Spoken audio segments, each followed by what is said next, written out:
வணக்கம் நண்பர்களே. இப்படி டேரெக்ட்டா பார்த்து ரொம்ப நாள் ஆச்சு. ஷார்ட்ஸில் அப்பப்போ நான் வருவேன்னு தான் நினைக்கிறேன். அது எங்கே ரீல்ஸு, வியூஸ் எல்லாம் போய் தொலைவும் மாட்டேங்குது. பட் இருந்தாலும் பரவாயில்ல, நம்ம முயற்சியை கைவிடக்கூடாதுங்கிற ஒரு நம்பிக்கையோட திரும்பி நான் அதை ஸ்டார்ட் பண்ணியிருக்கேன். திரும்பி பூமர் மாதிரி பேசக்கூடாதுன்னு தான் நினைக்கிறேன். ஆனால் திரும்பியும் அந்த வயசாக பூமராக மாறிக்கிட்டு இருக்குமோன்னு கொஞ்சம் பயமாக இருக்குது நண்பர்களே. இந்த 2025ல நிறையா பேருக்கு லைஃப்பில் நிறைய மிராக்கிள் நடந்திருக்கும். அதே மாதிரி என் லைஃப்லேயே ஒரு மிராக்கிள் நடந்துச்சு. என்னோட mobile phone OnePlus E3 light, அந்த மொபைல் ஃபோன் வந்து நான் விளையாண்டுட்டு இருக்கும்போது தொலைஞ்சு போயிடுச்சு. தொலைஞ்சு போனதை வந்து நான் தேடிட்டு இருக்கேன். எப்பட்றா தொலைஞ்சு போயிருக்கு, இங்கே வச்சது காணாமல் போயிடுச்சு அப்படின்னு சொல்லிட்டு நான் பாட்டுக்கு ரொம்ப சந்தேகப்பட்டு அப்படி இப்படி போய் எல்லா இடத்துலையும் தேடி பார்த்தேன், கிடைக்கல. போய் நான் என்ன பண்ணேன், தொலைஞ்சு போன அன்றைக்கே போய் போலீஸ் கம்ப்ளைண்ட் கொடுத்து அவங்கள ஃபாலோ பண்ணி கேட்டேன். முடியும், எனக்கு வந்து நம்பிக்கையே இல்லை என் மொபைல் ஃபோன் திரும்பி கிடைக்கும்னு. இருந்தாலும் பரவாயில்லையே, ஒரு முயற்சி எடுப்போமேன்னு சொல்லிட்டு நான் போய் தேடி பிடிச்சி போலீஸ் ஸ்டேஷன் கம்ப்ளைண்ட் கொடுத்து கேட்டேன். ஒரு 1 வீக் கழிச்சு என் மொபைல் ஃபோன் கிடச்சிச்சுன்னா அவங்க கால் பண்ணுறாங்க. ஆனால் இது என்ன ஒரு சுவாரஸ்யமான விஷயம்னா, காண போன மொபைலில் டெம்பர்லாம் கிழிஞ்சு போய் கிடந்துச்சு. பேக் கேஸ் பார்த்தீங்கன்னா, நம்ம அந்த ஃபோன் வாங்கும்போது ஒரு பேக் கேஸ் கொடுப்பாங்களா, அந்த பேக் கேஸ் தான் நான் யூஸ் பண்ணிட்டு இருந்தேன். அந்த பேக் கேஸை அப்படியே மாற்றி பிளாக் கலர் பேக் கேஸ்லாம் போட்டு புதுசாக அப்படியே க்ளீன் பண்ணி மொபைலை சர்வீஸ் பண்ணி வச்சுருந்துருக்கான். அவன் சர்வீஸ் பண்ணி விற்றுட்டான். ஆக்சுவலாக அந்த விற்ற மொபைலில் போலீஸ் கண்டுபிடிச்சி எனக்கு திரும்பி கொடுத்தாங்க. ஸோ எனக்கு கிடச்ச ஒரு நல்ல விஷயம்னு வச்சுக்கலாமே 2025 அது. இந்த மாதிரி உங்கள் லைஃப்லையும் இந்த 2025 ஏதாவது ஒரு நல்ல விஷயம் நடந்துருந்துச்சுன்னா அதை வந்து கமெண்ட் பாக்ஸில் போடுங்க. சுவாரஸ்யமாக இருந்தால் படிப்போம். பின் பண்ணுறேன். நான் பின் பண்ணுறதுல எவன் பார்ப்பாங்கிறீங்களா? சரி, ஓகே, ஏதோ சம்பவம். அப்புறம் வந்து இந்த வருஷத்தோட ரீகேப் பார்க்கலாமா? ஃபஸ்ட்டு ஒன் நம்ம வாட்டர்மெலன் ஸ்டார் தான். வந்தோடனே நம்ம ஹாப்பினஸ் எப்படி வெளியே இருக்கிறது? ஒரு தர்பூசணியை வச்சு ஒரே ஆக்டிங்கை ஒரே மாதிரி பண்ணியே பிக் பாஸ் வரைக்கும் தலைவன் போயிட்டார்.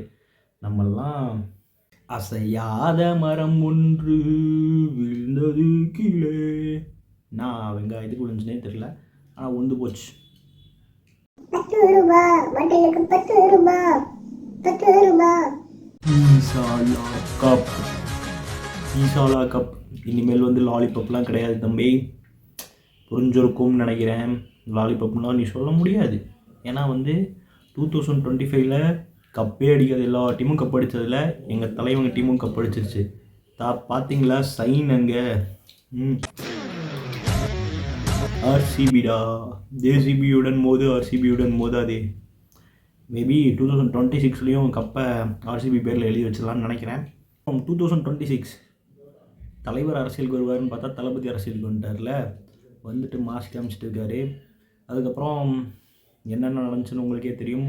கூட்டம், ஆர்ப்பாட்டம், ஏகப்பட்ட ஓட்டம் எல்லாம் நடந்துச்சு. அதுக்கப்புறம் மஞ்சத்தூள் விலாக், மஞ்சத்தூளை ட்ரெண்ட் பண்ணிக்கிட்டு இருந்தாங்க பார்த்தீங்களா?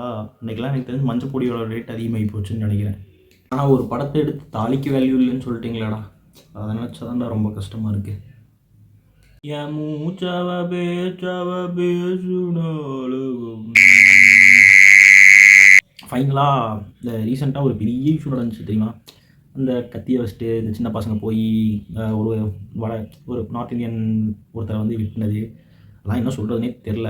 ஏன்னா அதெல்லாம் பார்க்கும்போது நமக்கே இப்போ வெளியே போனால் பயமாக இருக்குது. இப்போ ஃபார் எக்ஸாம்பிள் நான் இங்கே திருப்பூரில் இருந்தேன். திருப்பூரில் இருந்து படித்து முடித்தேன். கோயம்புத்தூரில் காலேஜ் முடித்தேன். வேலைக்கு அங்கேயே ஜாயின் பண்ணிட்டேன். சப்போஸ் இந்த மாதிரி சென்னை இந்த மாதிரி ஏரியாவில் கிடச்சிருக்க பட்சத்தில் தனியாக நம்ம ட்ராவல் பண்ணும்போது இந்த ஒரு பயமே நம்மளுக்கு வந்து ஓடிக்கிட்டு இருக்கும். ஸோ ஏன்னா திடீர்னு ஒருத்தன் வந்து கத்தி வச்சுட்டு மேலே ஏறான். அவன்கிட்ட போய் ஒருத்தர் ரெண்டு பேர் தான் சமாளிக்க முடியும். அது ஒரு 4-5 பேர் கத்தியோட இருக்கும்போது ரொம்ப கஷ்டங்க. ஸோ நம்ம கொஞ்சம் சேஃபாக இருக்கணும். ஏஐ பெரிய அளவு வளர்ந்துச்சு. ஆனால் இன்னமும் தமிழ்நாட்டில் ஜாதியை வச்சு மர்டர்ஸ்லாம் நடந்துட்டு தான் இருக்குது. இதெல்லாம் வந்து கேட்க காமெடி இல்லையா? இதெல்லாம் ரியல் ஒரிஜினல். ஸோ இது ரொம்ப டேஞ்சரு. ஸோ ஓகே, எனக்கு தெரிஞ்சு நான் இந்த கான்சன்ட்ரேட் பண்ண ஏரியாஸ் எல்லாத்தையுமே வந்து இந்த ஒரு 10-15 நிமிஷம் வீடியோவில் போட்டிருக்கேன். பட் உங்களுக்கு இந்த 2025ல் எந்த இன்சிடென்ட் ரொம்ப வந்து அட்ராக்டாக இருந்துச்சு, இல்லை எந்த இன்சிடென்ட் உங்களுக்கு ரொம்ப டிஸ்டர்ப் பண்ணிச்சு அப்படிங்கிற மாதிரி ஏதாச்சும் இருந்துச்சுன்னா அதை மறக்காம கமெண்ட் செக்ஷனில் போடுங்க. ப்ளஸ் உங்களுக்கு இந்த 2026க்கு அப்புறம் என்ன நடக்கணும் ஆசைப்படுறீங்களோ அதுக்கு நீங்கள் கமெண்ட் செக்ஷனில் போடுங்க. ஸோ உங்களை நெக்ஸ்ட் வீடியோவில் மீட் பண்ணுற வரைக்கும் உங்களிடம் இருந்து விடைபெறுவது எஸ் கார்த்திகேயன். பை.